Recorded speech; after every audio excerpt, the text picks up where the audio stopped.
All right, so video 3, and you know, when you've got children in life, you have to pause and do what you got to do. All right, so now I just wanted to reiterate some more in Daniel about what the man of sin is. So we just read Psalms, right? And we read a little bit of Daniel 11, and we talked about how, remember we were reading here, we started at verse 21 and we read through, and it talks about how he comes at a time of peace, the abomination of desolation, the desecration. We talked about the Holy Covenant, and we talked about those that he lures or seduces away from the Holy Covenant to join him, right, in his betrayal, according to Psalms 55, of the prince of the covenant, who is here in verse 22, right? So we go back one more and we look at chapter 10. It talks about, was that where I was?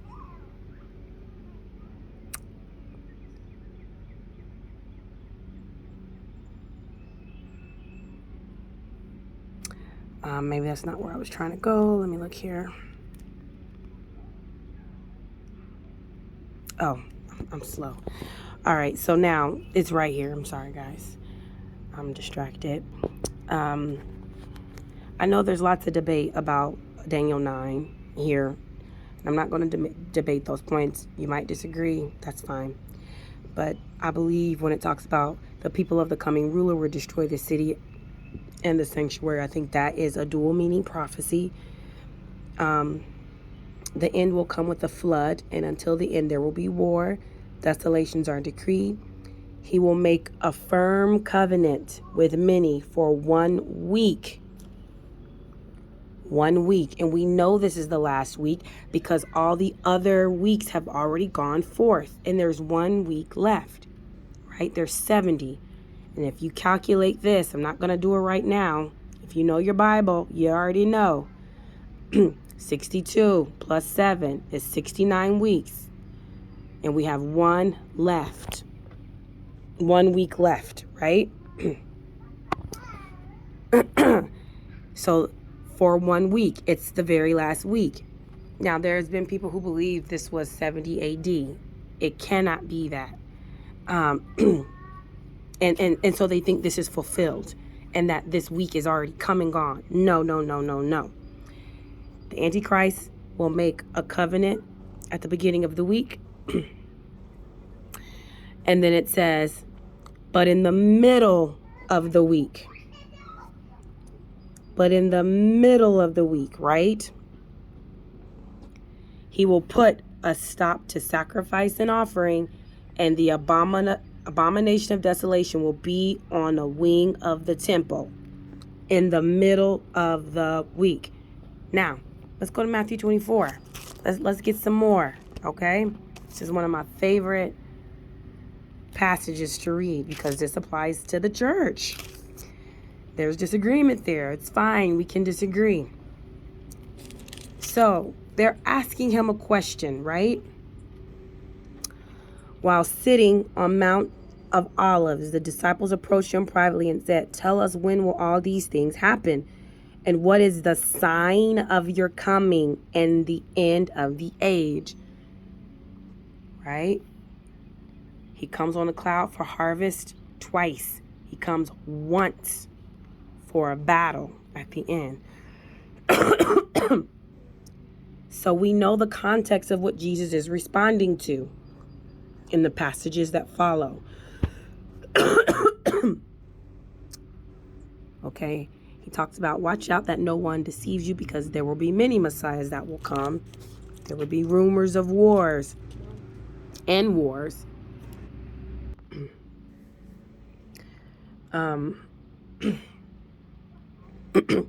He says, but the end is not yet. Nations will rise up against nations, kingdoms against kingdoms. I'm paraphrasing a little bit. There will be famines and earthquakes in various places. He says these are These events are the beginning of labor pains, right? Just like a woman's going to have a baby, and each labor pain, which is a contraction, grows with intensity and pain. I've got 5 kids, I know. Every time there is a contraction and you're getting closer to delivering the baby, they come with greater frequency and greater intensity, and they hurt more. They're more painful. Okay. Then they will hand you over to be persecuted. They will kill you. You will be hated because of my name. Many will fall away. They will betray one another. Didn't we just speak of a betrayal? False prophets will come and go. Lawlessness will increase.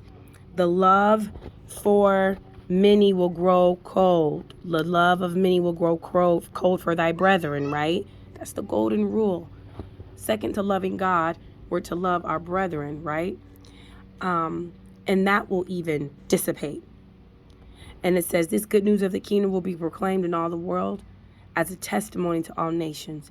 And then the end will come. Now, here is his big sign. He says, so when you see something you can see visually with your own 2 eyes, whether it's in the news, on the internet, online, whatever, or if you're there, when you see the abomination of desolation spoken of by the prophet Daniel, standing in the holy place, which is the temple, let the reader understand. Take note. When you see this, this is a sign to act. And this should be your response, is what he's telling us. Those in Judea, that means in the land of Jerusalem, must flee to the mountains. A man on the housetop must not come down to get things out of his house, and a man in the field must not go back to get his coat. Woe to the pregnant woman and nursing mothers in those days. Pray that your escape may not be in the winter or on a Sabbath. It's talking about Sabbath. Why would it talk about Sabbath unless we're talking about an Israelite-focused event that happens in an area where people keep Sabbath? That's Jerusalem, right? For at that time there will be great distress, the kind that hasn't taken place from the beginning of the world until now and will never again.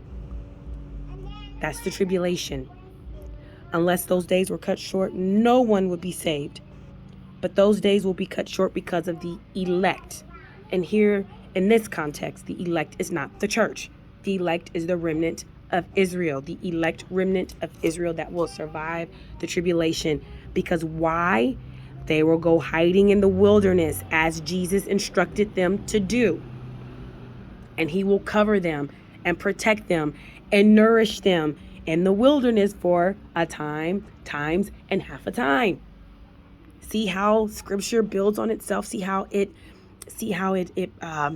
explains itself with proof text. You can read the same point in more than one place. The woman is Israel fleeing to the wilderness where she will be nourished by God supernaturally, right? And then it says, if someone tells you that the Messiah is here, don't believe them. If they say that he's in the wilderness, don't believe it. Or in this room back here, don't believe it, because he says when the Messiah comes, every eye shall see him. And it says, I tell you in advance, take note, don't be fooled, don't be deceived, because this is how they will be lured and captured. They will say, here is the Messiah, right? It will be the false Messiah, because when Christ comes, the whole world will see it. That's how great his coming will be. And it says, immediately after the distress in those days. Immediately after the distress in those days. This doesn't mean at the end of the distress. Immediately after the distress in those days has begun. I'm not going to get into why that's true. That's for another video.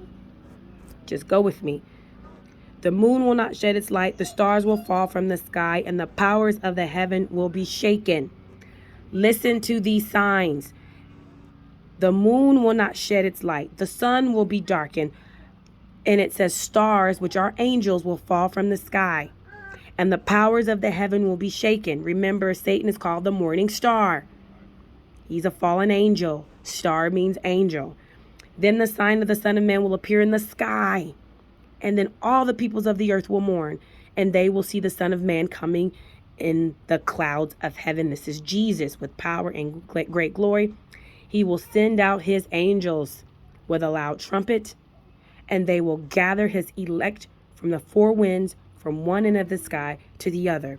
In this context, the elect is the church, and I will show you why. Okay? So, now, remember what we just read here. This is Matthew 24, verses 29 through 31. Now let's go to Revelation 6. This has to do with the timing of the rapture. Let's see if I can get this quickly in less than 7 minutes. All right. A quick point I want to make here. When we're reading about the seals in chapter 6 of Revelation, right? Second seal, third seal, fourth seal. Notice that the angels, they're under God's control, and he summons them by telling them to come. And then he gives them authority, or like gives them a commission or a mission, right? He gives them marching orders. But they don't proceed to do anything. They're summoned, they're given authority to do a deed, and then they're waiting at the ready. But we don't see that they're actually carrying out anything yet when the seals are opened. And this is specifically pertaining to seals 1 through 4. See, it says, come, come, come, but nothing is yet destroyed. And I will show you how we know. So it talks about the fifth seal and some being given their white robes and told, these are servants, which means prophet. And they say, when are you going to avenge us? And he says, just wait a little bit longer. Here's your white robe. There are more servants, prophets like you that will be killed like you, that will join you. And it just so happens that right after that, we see that the 144,000 servants of God are sealed. These are those servants that will be killed later on. This group goes through the tribulation. We know this because they appear at trump 5. And the locusts are allowed to torment everyone else except those who have the seal of God. This group has the seal. They will not be tormented by the locusts. So if they're present to not be tormented by the locusts, that means that they're in the tribulation. Okay, I'm not going to go there. You can read that. And then it says, then I saw the sixth seal is open. Okay? A violent earthquake occurred. The sun turned black like sackcloth made of hair. The entire moon became like blood. It's darkened. Doesn't that sound a lot like what we just read in Matthew 24? The stars of heaven fell to the earth as a fig tree drops its unripe figs when they're shaken by a high wind. The sky was split apart like a scroll, being rolled up, and every mountain and island was moved from its place. And look, the kings of the earth, they mourn. Look at that. That sounds like Matthew 24. And they hide in caves. And they say, hide us from the face of the one seated on the throne, from the wrath of the Lamb. The great day of their wrath has come, and who was able to stand?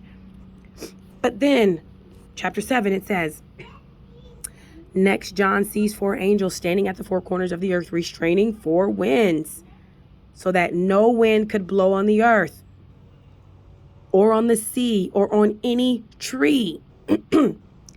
Then I saw another angel rising up from the east, who had the seal of the living God. He cried out in a loud voice to the 4 angels who were allowed to harm the earth and the sea. Don't harm the earth or the sea or the trees until we seal the servants of our God on their foreheads. Oh, nothing is harmed yet. The tribulation hasn't even begun.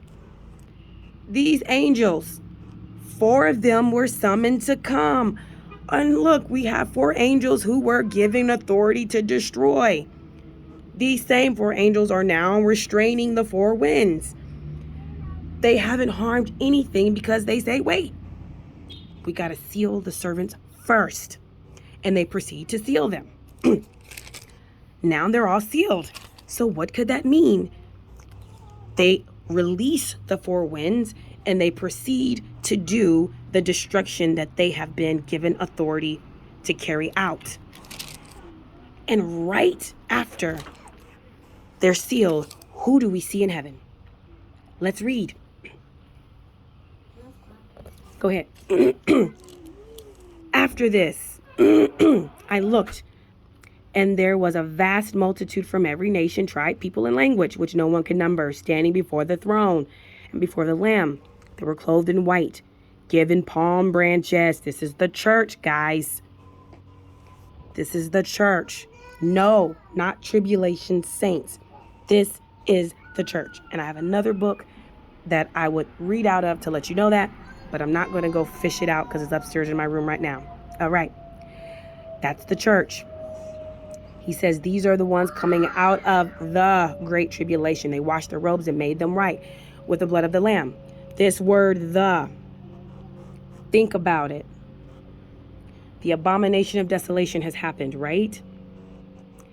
Then we have trump 1 that needs to be blown, that has not yet been blown. And look, the church is already in heaven. So officially, the tribulation has started for Israel with the abomination of desolation. Then we see the church in heaven right after the 144,000 are sealed. But look, the 7th seal, which contains the trumpets, hasn't been opened yet. And the church is already in heaven. The 7th seal contains all of the trumps. This is where the destruction begins to be unleashed on the rest of the world. It says the first angel blew his trumpet after the 7th seal is opened, and hail mixed with fire and blood was hurled towards the earth, and 1/3 of the earth was burned up. Boom, destruction.